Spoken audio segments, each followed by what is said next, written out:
ఏం చేస్తున్నావురా? ఊరికే జాబ్ పోమ్మంటే పోవు, ఏందో ఊరికే ఫోన్ చూస్తూనే ఉంటావు 24 గంటలు. అందరూ ఏం చేస్తున్నాడు షన్ను, ఏం చేస్తున్నాడు అంటారు.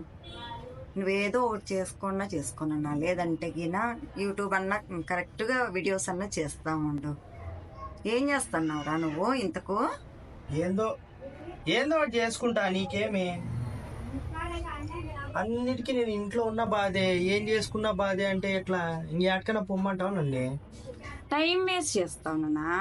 ఆయన నువ్వెందుకు వీడియో తీస్తావు ఫస్ట్? జస్ట్ ఫర్ ఫన్ చూద్దామని. నీ రియాక్షన్ ఎట్లుంటుందో. ఇట్లాంటివన్నీ పెట్టినా కూడా ఇంకా ఏం రావు. మీరైతే సబ్స్క్రైబ్ చేసుకోండి, లైక్ చేయండి, షేర్ చేయండి. మీ ఇంట్లో కూడా ఇలాంటివి ఉంటే కామెంట్ చేయండి, ఓకేనా? ఇట్లే నువ్వు ఫోన్ చూసుకుంటా ఏదో ఒకటి చేసుకుంటూ ఉండదు నాన్న. ఎవరైనా చూసుకుంటే ఏమనుకుంటారు? జనాలంతా ఇట్లే మీద పడిపోయి ఉంటారు తెలుసా. మీ వాడు ఏం చేస్తున్నాడు, మీ వాడు ఏం చేస్తున్నాడు, ఏం చేస్తున్నాడు, ఏం చేస్తున్నాడు. ఎంతసేపు ఉన్నా కానీ మీ వాడు ఏం చేస్తున్నాడు, మీ వాడు ఏం చేస్తున్నాడు, ఇదే డైలాగ్లే తప్ప బయటికి పోవాలన్నా కూడా విసుగు వస్తుంది షణ్ముగా. ఏదైనా ఒకటి కోర్స్ జాయిన్ కావచ్చు కదా నువ్వు. ఎన్ని కోర్సులు ఉన్నాయి, ఆన్లైన్లో ఉన్నాయి, ఆఫ్లైన్లోనూ చాలా ఉన్నాయి. జాబ్ కన్నా వెళ్ళు, లేదంటే గినా ఇట్లా కోర్సులన్నా ఏదో ఒకటి కంప్లీట్ చేయి. ఏమంటావు మరి? నువ్వు ఖాళీగా అయితే కూర్చోవద్దు షన్ను.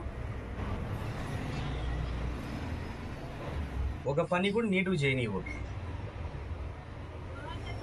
అన్నిటికీ నా మీదే వచ్చి పడతావు నువ్వు. జనాలు ఎట్లున్నారో తెలుసా అసలు. ఎప్పుడు టైం దొరుకుతుందా, వీళ్ళు ఖాళీనా వాళ్ళు ఖాళీనా, ఏం చేస్తున్నాడు, ఏం చేస్తున్నాడు, ఇదే డైలాగ్లే. నువ్వేం బయటకు వెళ్తావా ఏమన్నా? కనీసం నేను గుడికి వెళ్ళినా, ఎవరన్నా బంధువుల ఫంక్షన్కి వినా ఏం చేస్తున్నాడు, ఏం చేస్తున్నాడు, ఇదే డైలాగ్లే. ఇంకా వేరే డైలాగ్లు ఏమి ఉండవు తెలుసా.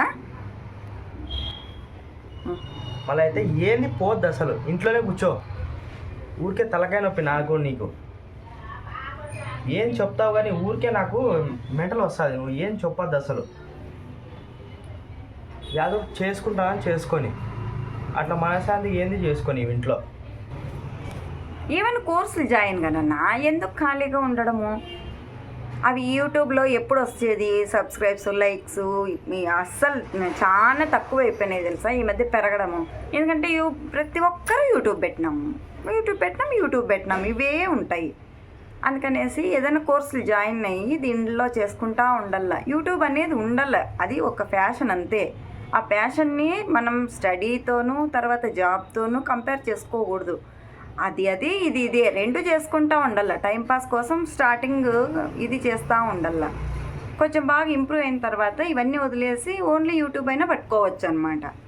అందరూ అట్లా కదా చేస్తా ఉండేది.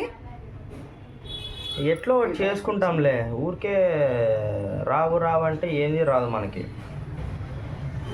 మీ ఇష్టం షణ్ముఖ. అంటే పిల్లలు మీ ఇంట్లోనూ ఉన్నారండి? ఉంటే తప్పకుండా కామెంట్ చేసి చెప్పండి. అంటే ఒక పేరెంట్ ఎంత సఫర్ అవుతారో అన్నది నాకు చాలా బాగా తెలుసు. మీలో ఎవరైనా చూసి నాకు కొంచెం సలహా ఇస్తారని అనుకుంటున్నాను. కామెంట్ ద్వారా మీరు సలహాలు ఇవ్వచ్చు, నాకు అడ్వైస్లు ఇవ్వచ్చు. Okay friends, thank you.